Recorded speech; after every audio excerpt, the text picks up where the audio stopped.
Hello सभी को, मैं तरुण। तो फाइनली आज इतना वेट करने के बाद एसबीआई क्लर्क का प्री खत्म होता है, जो कि आज मेरा था 5 जनवरी 2024 में सेकंड शिफ्ट में था, जो 10:30 बजे वाली शिफ्ट थी। तो अब मुझे सही में नहीं पता कि मेरा पेपर अच्छा गया या बुरा, तो अब ये सब पूरा बताने के बाद ही डिसाइड होगा। तो मैं पहले ही क्लियर कर दूँ कि मैं इसमें एक-एक क्वेश्चन डिस्कस नहीं करूँगा, बस ओवरऑल रिव्यू लेंगे और जो-जो इम्पोर्टेंट था। और मुझे आज एक बहुत अच्छा एक्सपीरियंस भी मिला, तो वो भी मैं आखिर में शेयर करूँगा। तो आने वाली शिफ्ट वाले अगर वो सब अपना लेंगे तो बहुत बेटर होगा, ठीक है? तो चलिए शुरू करते हैं। तो सबसे पहले बात करते हैं इंग्लिश की। तो इंग्लिश में आरसी आया था, जो कि 9 से 10 क्वेश्चन था, और फिर एरर आया था, और करेक्शन ऑफ इडियम्स था, क्लोज टेस्ट था, और वर्ड अरेंजमेंट था, और फिर पीक्यूआरएस पैरा जंबल। ये जो पीक्यूआरएस वाला नहीं होता, जो छोटा-छोटा 3-3 4-4 वर्ड का लाइन दिया रहता है, फिर उसको बनाया जाता है, वो पूरा बड़ा-बड़ा वाला नहीं। तो ये था 3-4 क्वेश्चन था इसका। अब मैं इंग्लिश का लेवल बता दूं कि मुझको पिछली बार से थोड़ा सा ट्रिकी लगा, ठीक है? क्योंकि इसमें ये जो एरर वाला पोर्शन था ना, ये मुझको बहुत ट्रिकी लगा। इसमें मैं एक क्वेश्चन छोड़ भी दिया हूँ, नहीं समझ में आ रहा था, तो ये थोड़ा सा मुझे डिफिकल्ट की ओर लगा। मतलब ये मैं क्लर्क लेवल के हिसाब से बता रहा हूँ, ठीक है? जितना भी बताऊँगा क्लर्क लेवल के हिसाब से। तो ये मुझे थोड़ा सा मॉडरेट टाइप का लगा। क्लोज टेस्ट ठीक था, और आरसी भी थोड़ा सा लेंदी था, और ये सब ठीक ठाक था, ठीक है? तो इंग्लिश में मैं अपने स्ट्रेटेजी के तहत बहुत अच्छे से स्पीड बना के चल रहा था, और ठीक ठाक समय से हो गया था। लेकिन आरसी में लास्ट में 1-2 क्वेश्चन बचा था, और जल्दी कर रहा था, इसलिए एक क्वेश्चन इसमें भी छूट गया। लेकिन सही है, ठीक ठाक है, मतलब छूटा नहीं है, मुझे नहीं आ रहा था इसलिए छूट गया, क्योंकि एक्यूरेसी मुझे अटैम्प्ट से ज़्यादा रखना था। तो इसमें इंग्लिश में मेरा हुआ है 28। एक क्वेश्चन मैं आरसी का छोड़ा था, उसमें इंफरेंस बेस्ड कुछ पूछा था, और फिर एक क्वेश्चन एरर का था, उसमें मुझे समझ में नहीं आ रहा था, और ये भी नहीं समझ में आ रहा था कि इसमें कोई गलती है कि नहीं, इसलिए मैं इसको भी छोड़ दिया, ठीक है? तो इसमें 28 हुआ, ठीक ठाक था इंग्लिश। मतलब पिछले बार से थोड़ा सा ट्रिकी था, लेकिन ठीक था। और पैटर्न आप लोग जान लीजिएगा, पहले इंग्लिश आ रहा है, फिर कॉन्ट्स आ रहा है, फिर रीजनिंग। पिछली बार की तरह रीजनिंग से स्टार्ट नहीं हो रहा है इस बार। फिर कॉन्ट्स पे आते हैं। तो कॉन्ट्स पे मेरा खुलता है अरिथमेटिक से, तो वही सिंपल सी बात है, स्किप करके मैं पहले सिंप्लीफिकेशन पूरा खोजा। सिंप्लीफिकेशन शायद 13 से 15 क्वेश्चन शायद आया था, तो ये पहले जल्दी किया बिना टाइमर देखे। और फिर सिंप्लीफिकेशन के बाद तुरंत डीआई पे आया, डीआई लाइन वाला आया था।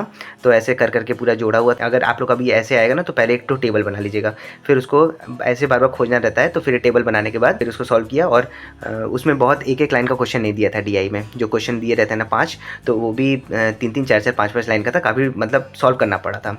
और इसमें भी जो डिस्ट्रीब्यूशन दिया था ना, वो 4-4 का दिया था, जैसे 10 था, फिर 14 था, फिर 18 था, ऐसे दिया था। किसी में ऐसे देता है ना 5, 10, 15, 20, लेकिन इसमें ऐसा नहीं था। तो 4-4 का डिस्टेंस था, तो उसमें भी अच्छे से जोड़ के लिखना पड़ रहा था टेबल में। तो इसे हुआ। फिर इसके बाद तुरंत मैं नंबर सीरीज़ पे गया, मिसिंग आया था, ठीक ठाक था, बहुत ज़्यादा टफ नहीं था।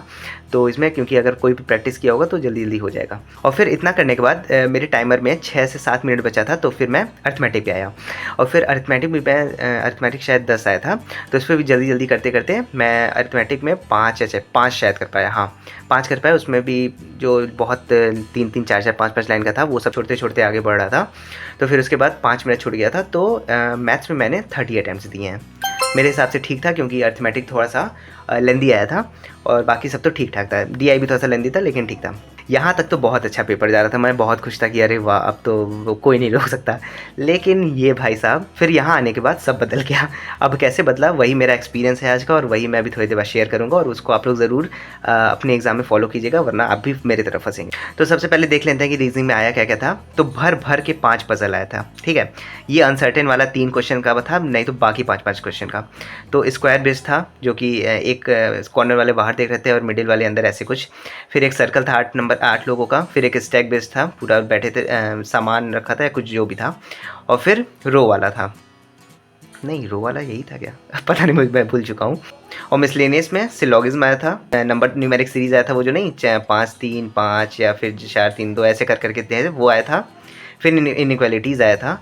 फिर अल्फ़ाबेटिक क्वेश्चन आया था, मतलब जैसे नहीं आता कि ADF फिर BFC ऐसे करके 5 तो दिया रहता है, फिर बोलता है कि एक ऑड वन आउट है, तो ऑड वन आउट आया था।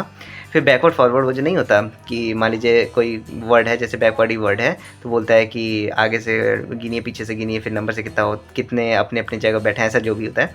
तो वो वाला क्वेश्चन आया था। और एक मीनिंगफुल वर्ड था। मेरे साथ क्या हुआ, स्टार्ट तो मैं मिसलेनियस से किया, सब कुछ बढ़िया से किया, मीनिंग वाला छोड़ देता हूँ आखिरी में। अच्छा हाँ, एक था ब्लड रिलेशन, ठीक है? मीनिंग वाला और ब्लड रिलेशन छोड़ के मैं मिसलेनियस में सब एक बार में कर लेता हूँ। तो ये सब पूरा हो गया। आते हैं पजल में। पजल में जब आया तो मेरे टाइमर में 12 मिनट शो कर रहा था, मतलब 12 मिनट बचा था। तो मैं सोचा बहुत अच्छी बात है। फिर सबसे पहले शायद स्टैक वाला उठाया था, स्टैक वाला हो चुका था, बढ़िया से टिक कर दिया। फिर उठाया स्क्वायर वाला, और फिर जिस बात का मुझे डर था, बार बार मैं सोच के गया था ये नहीं करना है, ये नहीं करना है, और वही हो गया आज मेरे साथ। स्क्वायर में एक वर्ड गलत पढ़ लिया, 2 लोग बीच में बैठे थे, मैं एक को बैठा दिया। उसकी वजह से मेरा एक स्क्वायर वाला पहले तो नहीं बना, फिर आंसर में मैच करने गया तो नहीं मिल रहा था, फिर हुआ आया चेक किया, फिर स्क्वायर वाला बना दिया, ठीक है।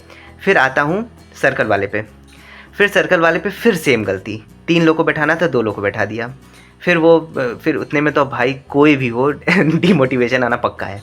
लेकिन फिर भी इसको एक फ़ायदा मेरा ये हुआ था कि मैं इन सबको इतना, क्योंकि आप लोग मेरा शॉर्ट्स या इसके पहले की वीडियो अगर देखते होंगे, मैं इतना प्रैक्टिस किया था कि इतना अच्छे से स्पीड बन गया था कि ये सब कम से कम 6 से 7 मिनट में पूरा कंप्लीट कर लिया। तो इसके लिए काफ़ी वक्त था, तो इसलिए इन सबको गलत करने के बावजूद 2 बार करने के बाद भी ये सब कंप्लीट हुआ। फिर स्टैक वाला शुरू में कर ही लिया था, फिर रो वाले पे ये तो मुझे एक ही लग रहा है, तो फिर इस क्वेश्चन पे आया। फिर इस क्वेश्चन पे मेरे में 3 मिनट शायद शो कर रहा था। फिर इसको भी जल्दी जल्दी किया, इसमें 17 लोग शायद बैठे थे, कोई ध्यान देगा तो बताएगा। 17 लोग बैठे थे। फिर तब तक नॉर्मल सी बात है, दिमाग में निगेटिव थिंकिंग आने लगती है, लेकिन वही है कि इतना प्रैक्टिस मैं किया था कि खूब अपने आप को काम रखा था उस वक्त। फिर मेरे पास बचा था एक पूरा का पूरा ब्लड रिलेशन और एक मीनिंगफुल वाला वर्ड, और एक और हुआ था शायद स्क्वायर वाले के पजल की बात है, एक क्वेश्चन का आंसर ही नहीं मिस, वो वाला क्वेश्चन था ना कि इनमें से बताइए कि कौन सा नॉट ट्रू है। तो वो नॉट ट्रू वाला जो टिक करना था, ओनली 1 मेरा आंसर आ रहा था, लेकिन उसमें मेरे ऑप्शन में शो नहीं कर रहा था। तो या तो मेरा पजल गलत था या तो ऑप्शन गलत था। तो आप लोग बताइएगा कि आप लोग का ये चीज़ हुआ था कि नहीं आपके साथ। इसके बाद मैं ब्लड रिलेशन पे आया, ब्लड रिलेशन भी गजब का ट्रिकी मुझे लगा, तो मैं सोचा कि अभी इसको छोड़ूं, मीनिंग वाला बना दूं, कम से कम 3 नंबर नहीं मिलेगा, 1 नंबर तो मिल जाए। मीनिंगफुल वर्ड बनाया तो मेरे टाइमर में 58 सेकेंड शो कर रहा था। तो फिर इसमें एक फ्लैट तो बना था, लेकिन इतना मेरे पास टाइम नहीं था कि मैं उसको फिर से चेक करूँ, और मुझे वही बात है एक्यूरेसी ज़्यादा रखनी थी, अटैम्प्ट नहीं, इसलिए मैं फ्लैट वाला मतलब फ्लैट जो भी बन रहा था, थर्ड वर्ड शायद पूछ रहा था, तो मैं ए टिक नहीं किया। मतलब था इतना समय की टिक कर सकता था, लेकिन मैं कंफर्म नहीं था कि फ्लैट के अलावा भी कुछ बन रहा है कि नहीं, इसलिए ये भी छोड़ दिया। तो रीजनिंग में मेरा अटैम्प्ट हुआ है 30, ठीक है। तो इसमें टोटल की बात करें तो टोटल मेरा हुआ है इस वक्त 28, 30, 30, 88 अटैम्प्ट्स गए हैं मेरे, और ये जा सकता था 93, क्योंकि रीजनिंग में मैं 35 आउट ऑफ 35 पूरा कंफर्म था, लेकिन नहीं गया तो कोई बात नहीं है, 88 ही है। चलिए, जो होता है अच्छे के लिए होता है, मैं इसके बारे में सोचूंगा भी नहीं, और 88 भी इतना बुरा अटैम्प्ट नहीं है।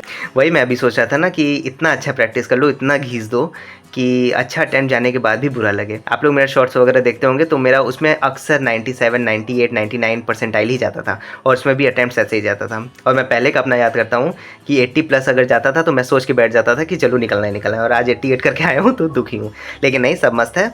तो अब देखते हैं क्या होता है, और अब आप लोग भी अपना शिफ्ट और अटैम्प्ट्स कमेंट में मेंशन कीजिएगा।